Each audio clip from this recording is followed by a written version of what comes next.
Despite a looming deadline, negotiators for the White House and Congress are at an impasse on the debt ceiling and are taking a break from talks. US President Joe Biden will return from his trip to Japan for the G7 summit tomorrow, but with less than 2 weeks to go before a potential default, the two sides remain at odds.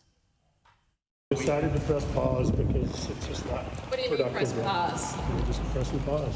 Uncertainty on Capitol Hill after debt ceiling negotiations hit a snag. Despite some optimism earlier this week, the White House and Republicans admit they remain far apart. Yesterday, I really felt we were at the location where I could see the path. The White House is just, look, we can't be spending more money next year. In a statement, the White House also acknowledges there are differences between the parties, but the president's team is working hard towards a reasonable bipartisan solution that can pass the House and the Senate. Stocks dipped on Friday after news of the setback broke.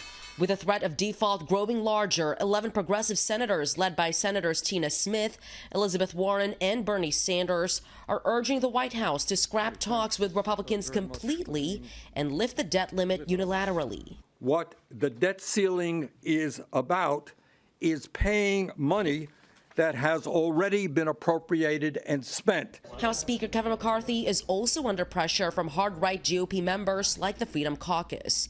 The group tweeting yesterday there should be no more discussion on watering down the budget bill House Republicans passed last month.